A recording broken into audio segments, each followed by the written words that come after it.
This is the battle of the best colors inside of mirrorless cameras. We have R3D Red RAW here in the Nikon ZR versus ARRI Log C3 in this Lumix S1 here. You requested it, here is it, just check it out. Hi guys, my name is Paul, I'm a German-based cinematographer and this channel is all about filmmaking gear reviews, but also DaVinci Resolve tutorials. So if that's something that you're interested in, consider subscribe and also consider coming to the Creator Summit. This is one of the biggest creator events here in the German area.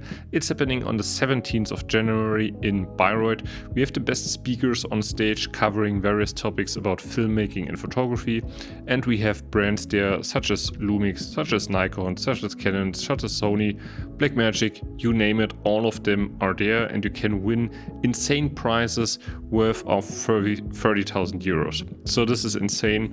I hope to see you there 17th of January. Don't miss that. So this video is basically a successor of a video where I compared those two cameras.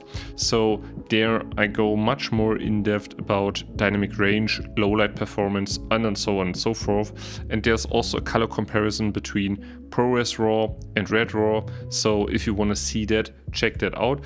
But many of you requested to see another video where we shoot here in ARRI Log C3. So before we're gonna start, I want to give you my honest impression, because whenever I was shooting Vlog or ARRI Log C3, I couldn't see any difference. So therefore I also recorded in Vlog, and also when shooting in ProRes RAW there's only the option to transcode it then to Vlog, not to ARRI Log C. So therefore in this comparison we are shooting here H.265, whereas here we are shooting on Red RAW. So just keep that in mind. And also it kind of makes a difference if you use the LUT from ARRI or if you use the color space transform. So there are minor differences if you check that out here. And also whenever you shoot ProRes RAW, it adds a little more magenta into the image. So before we're gonna move on with all the technical camera color stuff, I wanted to point out something really important, which is our today's sponsor, Artlist. So Artlist is the one-to-go platform if you're a filmmaker or creator, because you can not only search for great music, sound effects, also stock footage, and also they have some really crazy AI tools which enables you to create voiceovers, images, and also videos.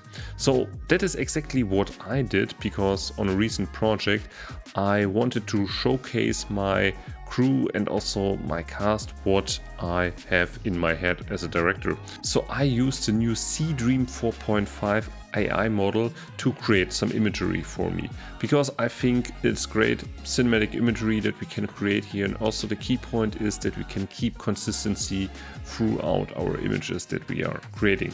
So I typed in a nice little prompt and then I came up with this image and also with that image. I think these ones are really great, and just for comparison, this is the real image that we then shot. So that was really helpful for me as a visualization, and also for everybody else in that team to know what we were shooting. So I can highly encourage you to use it, and there's a link in the description with 2 months for free for Artlist. So definitely check it out, and now we're gonna go back into the technical color camera stuff. So for our test condition we used the exact same lens and swapped it each time, which was the Contax 35mm, shooting at an aperture between 2.8 and 5.6, and we used the shutter to counteract for light, so my filmmaker heart was bleeding. So we had like different outdoor settings, scenarios, and also inside. So let's start by the inside shot here. So this is just basic lighting, bouncing the key light into the ceiling and just checking out how each camera renders the color. And we can kind of see here also inside that the ARRI Log C uses or looks a little bit more magenta than what we can see here out of the Nikon ZR. So if we go outside, we kind of see the same story here. So I think like color is very subjective, so it depends on your preference, right?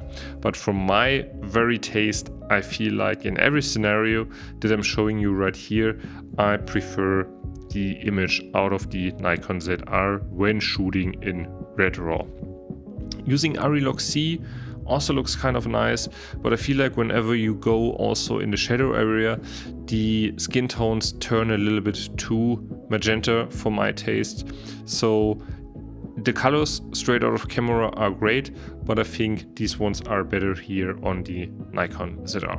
And these ones is the same across the board, so even when we're shooting backlight, I see the same amount of highlight, roll-off, dynamic range, and so on and so forth, so I didn't see any kind of a big difference there.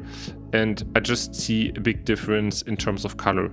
So this also is very similar to the test that I did with ProRes RAW and also with RED Log. So the Lumix tends to be a little bit more magenta than the Nikon, which tends to be has a more green shift, which makes sense because all of the RED cameras have kind of this green shift.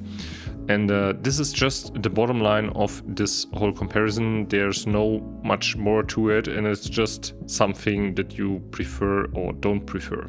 So my personal impression is that I like the colors of the Nikon ZR more, but the file sizes are also huge. So I was shooting here in this very short clips that was like 80 gigs here.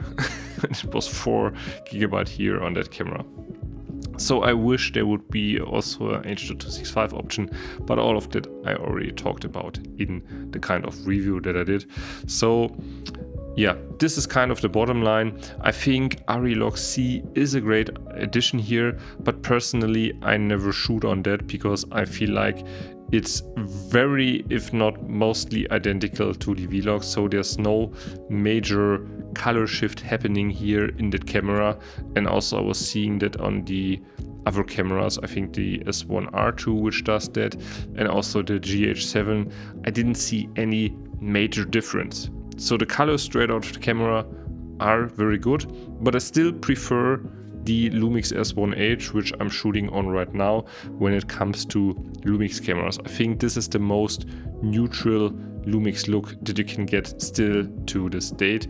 The other ones are good, but neither of them is as good as the S1H. But still, the S1H also looks a little bit more magenta than, for example, RED cameras.